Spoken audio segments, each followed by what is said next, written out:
I still remember the exact minute my world cracked open. It was Tuesday, March 14, 2023, 6:47 p.m.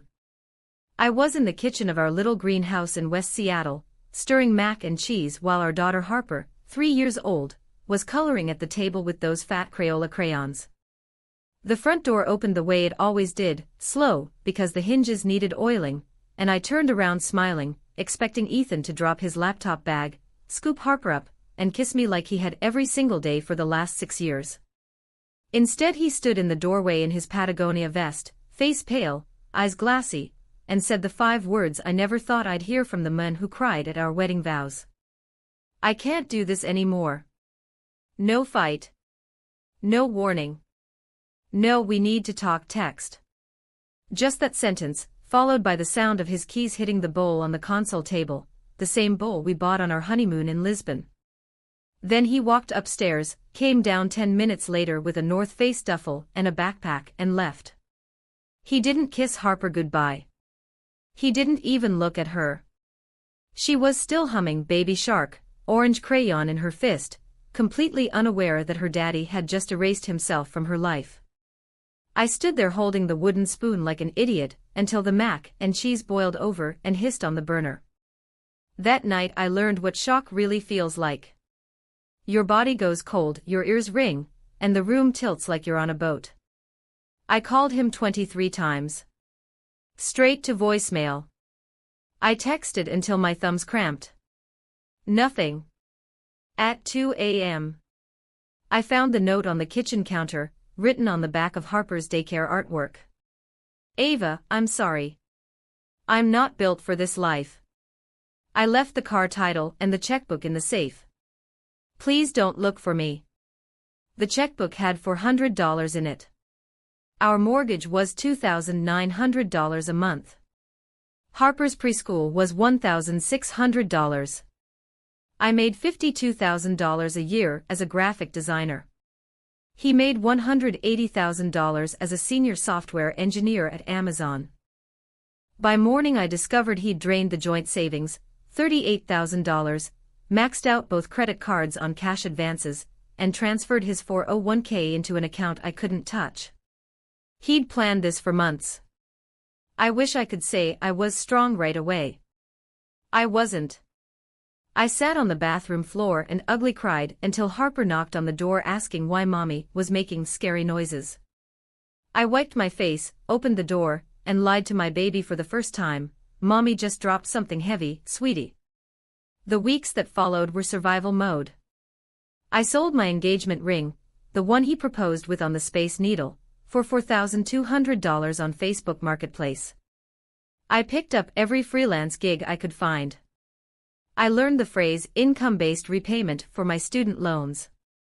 I started a GoFundMe titled "Single Mom Fighting to Keep the Lights On," and cried when strangers from high school sent $20 with notes that said, "You were always kind to me in 11th grade." Harper started asking, "When is Daddy coming home to read me Brown Bear?" Every single night. I didn't have the heart to tell her the truth yet, so I said, "Daddy's on a very long work trip." She nodded solemnly and added, "He forgot his hug." 6 months later in September, I got a random DM on Instagram from a girl in Austin. Her profile picture was her and Ethan on 6th Street, his arm around her waist, both of them sunburned and grinning. The message said, "Hey girl, I think we need to talk." He told me his ex was crazy, and that he never had kids. Imagine my surprise when I found Harper's baby photos in his Google Drive. His name was on a new lease in Texas. He'd changed his last name on LinkedIn to his mother's maiden name. He was making $240,000 now at a crypto startup and posting about living my truth and finally being free. I wanted to burn the world down. Instead I hired a lawyer with the last of the ring money and filed for sole custody and emergency child support. The judge in King County granted it when Ethan didn't even show up to the hearing.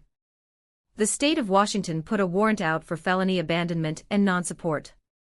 Meanwhile Harper turned 4. She stopped asking about Daddy after a while. That hurt worse than the asking. I kept working. I started a TikTok account on a whim, at Seattle Abandonment, just venting at 2 a.m. while Harper slept. Videos of me folding tiny laundry, crying in the Target parking lot, laughing when Harper called spaghetti paschetti. It blew up. 1.4 million followers in 6 months. Brands started reaching out. I turned the pain into paychecks. By spring 2024 I paid off the credit card debt he left me. By fall I bought out his half of the house with a victim's relief loan. By Christmas I had enough saved to take Harper to Disneyland, just the two of us. She met Minnie Mouse and screamed, "Mommy, she has ears like me." I cried in the middle of Main Street, USA, sunglasses on, because for the first time in 2 years I felt like we were going to be okay. Last month the marshal in Texas finally served him. He has to pay $4,800 a month in back child support plus ongoing. He sent me one email, "This is blackmail." I forwarded it to my lawyer and didn't reply. Harper is 5 now. She starts kindergarten in September. She still sleeps with the stuffed narwhal Ethan won for her at the Washington State Fair the summer before he left. Some nights she asks me to tell her the daddy is on a work trip story again. I swallow the lump in my throat and say, "One day when you're bigger, I'll tell you the real story. But for now, just know mommy will never, ever leave you. And I won't. I'm not the woman he walked away from anymore. I'm the woman who rebuilt a life from the ashes he left behind, one crayon drawing, one freelance invoice, one bedtime story at a time. This is for every mom who's been left holding the pieces. You are stronger than you know. Your kids are watching you rise. And one day they'll tell their own kids. My mom was abandoned and she built us an empire anyway. We're still here. We're still fighting. And we're doing it with love that men never deserved in the first place.